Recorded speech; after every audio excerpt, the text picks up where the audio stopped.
Good morning. My name is Robert McCullough. I'm one of the two presenters today. Mr. Botterill, my colleague, is in British Columbia.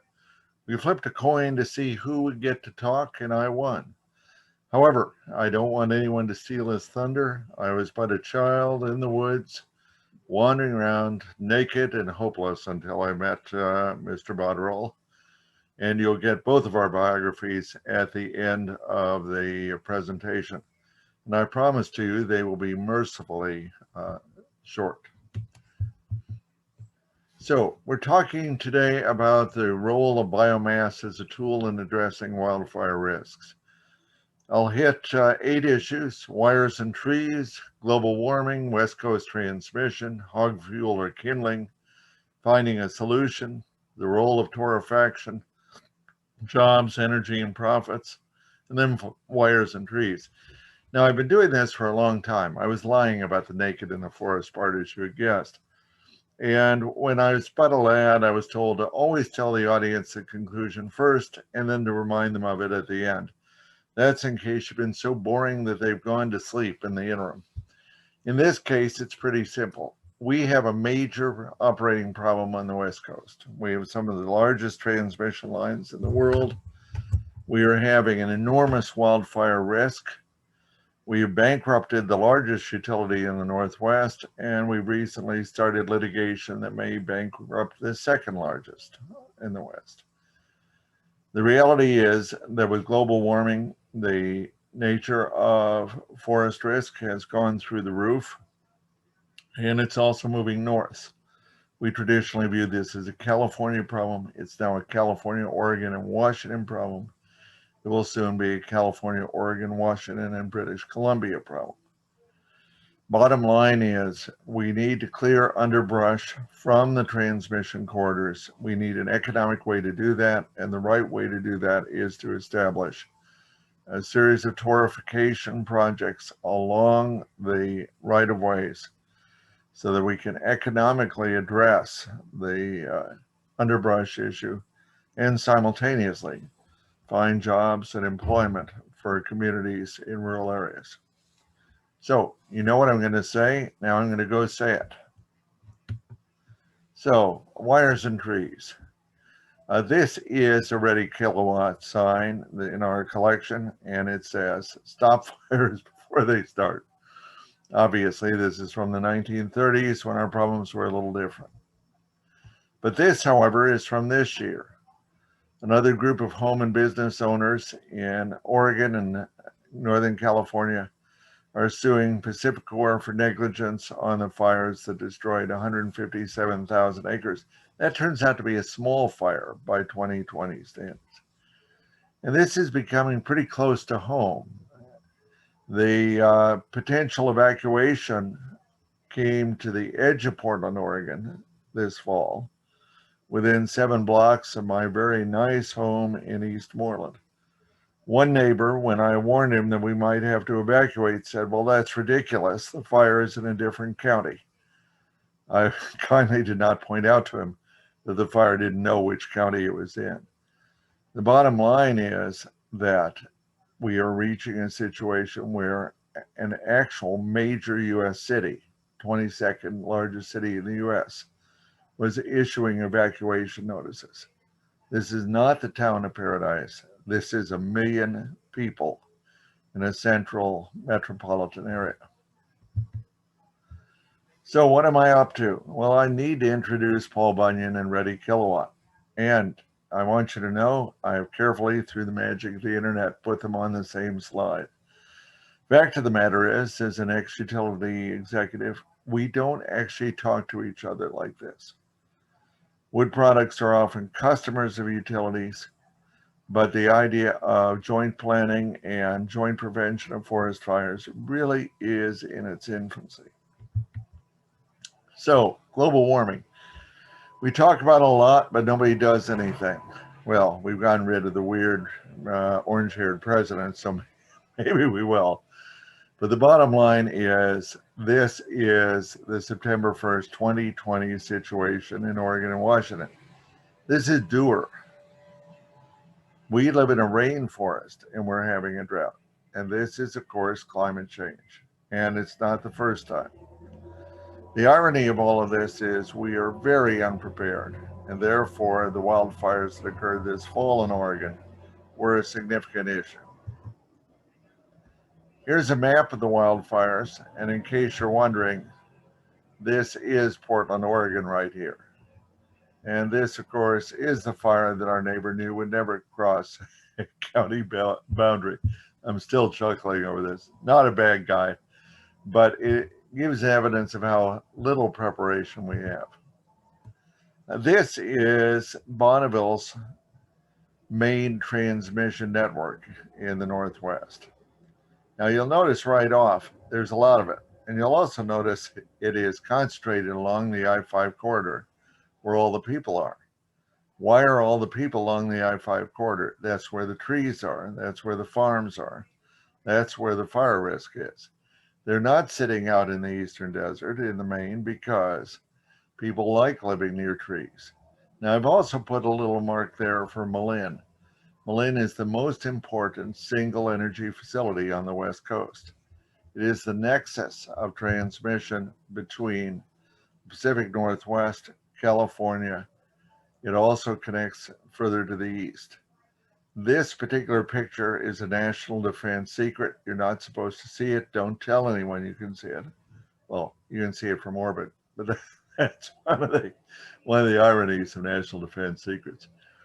But the bottom line is a forest fire that takes out Malin will turn off the lights from one end of the West Coast to the other. It cannot be allowed to happen. Worse than that, the transmission lines from Malin, both north and south, go through forest. What a surprise. So we have a serious electrical problem attached to a serious forestry problem.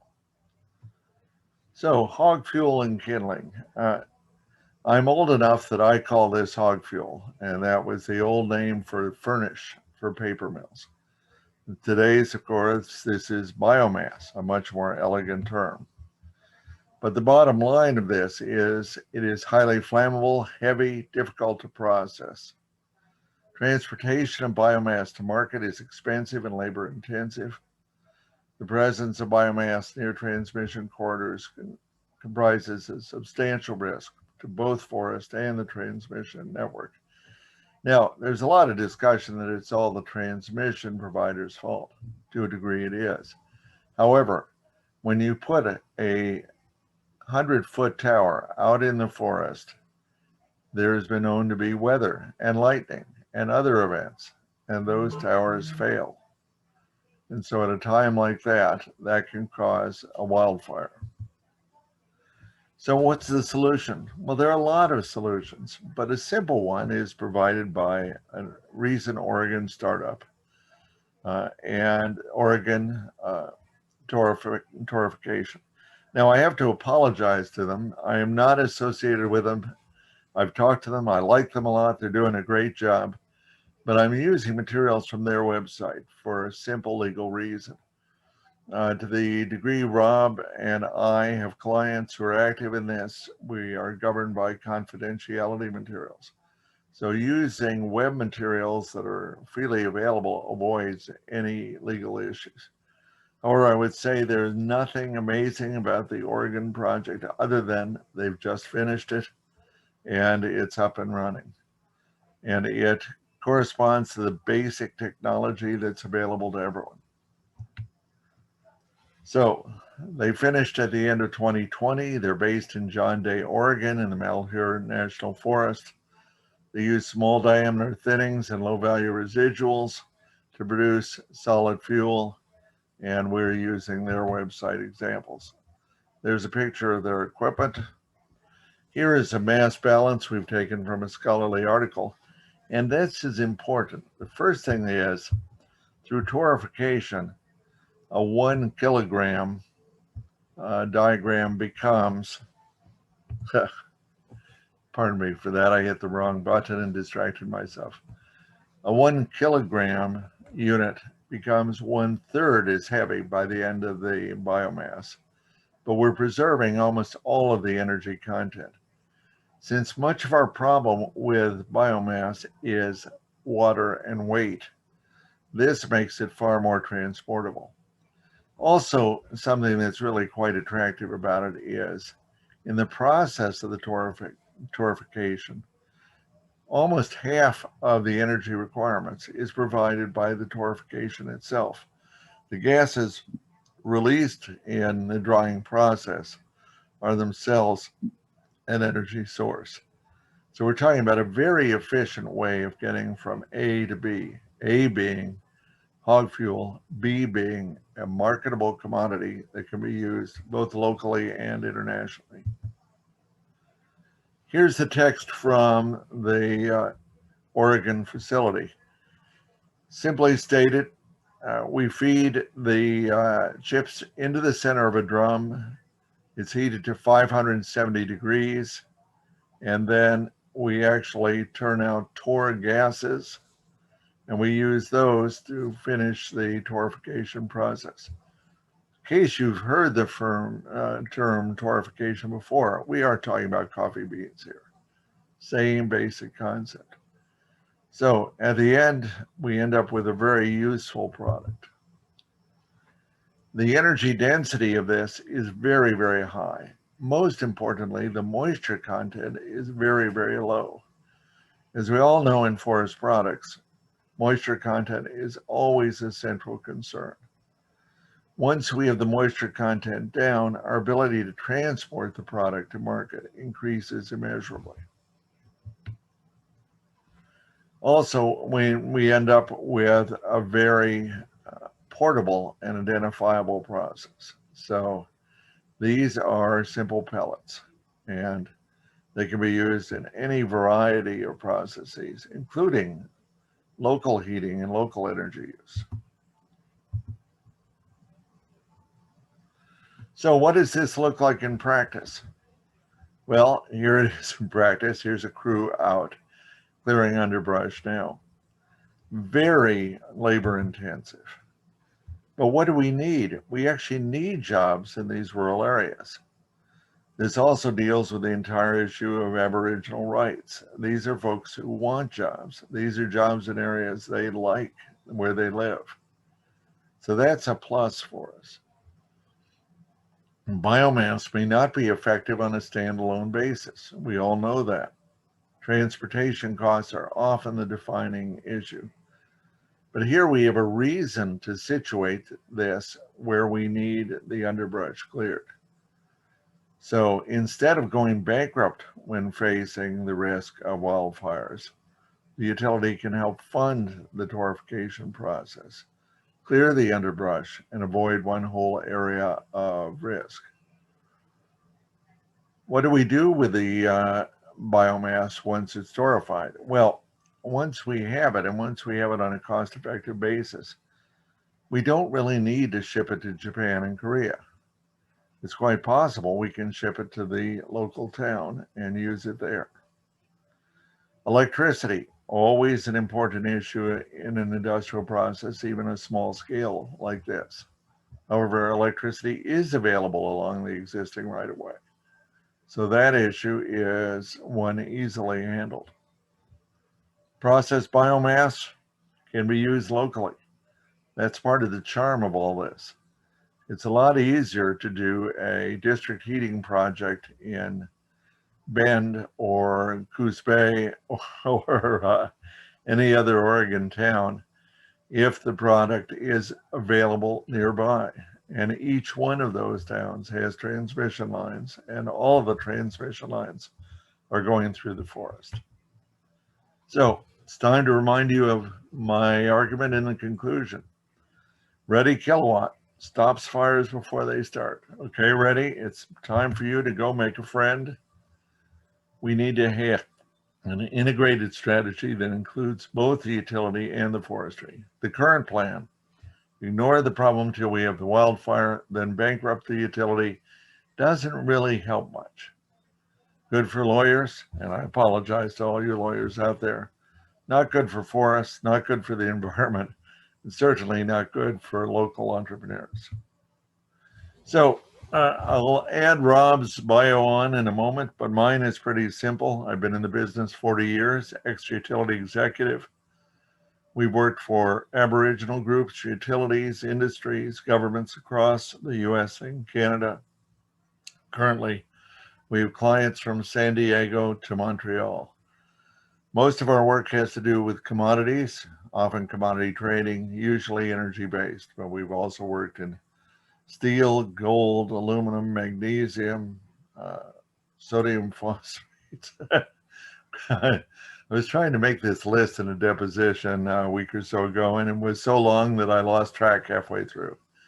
Suffice it to say, this may be visionary, but I've actually been around long enough to earn a few visionary points. If you want to contact us, feel free. Robert at mresearch.com will work. 503-771-5090. And now I'll turn it over to Rob for his bio. Thank you very much. Have a good day. My name is Rob Botterill. I'm a lawyer and negotiator in British Columbia, Canada. And over the past 20 years, I've worked with Indigenous communities, tribal governments in numerous areas, including energy law, forestry law, treaties, and economic development.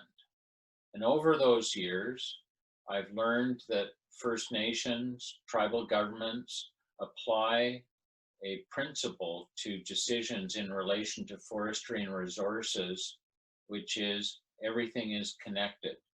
So when making decisions around forestry and natural resources, everything is taken into account and everything impacts everything else, whether it's economics, long-term sustainability of the forest land base, wildlife, fisheries, forest fire risk, to name a few. And over the past 10 years, if climate change has taught us anything, it has taught us that we are dramatically underestimating the risk and consequences associated with leaving excessive biomass or hog fuel on the forest land base floor. And in order to address that and minimize the risk that presents for forest fires, we need to look at a new policy framework to reduce that level of excessive hog fuel or biomass in a manner that does not jeopardize the long-term sustainability of the ecosystem. With that in mind, we've developed a presentation that sets out one perspective on how that can be achieved. I hope you enjoy the presentation. Thank you.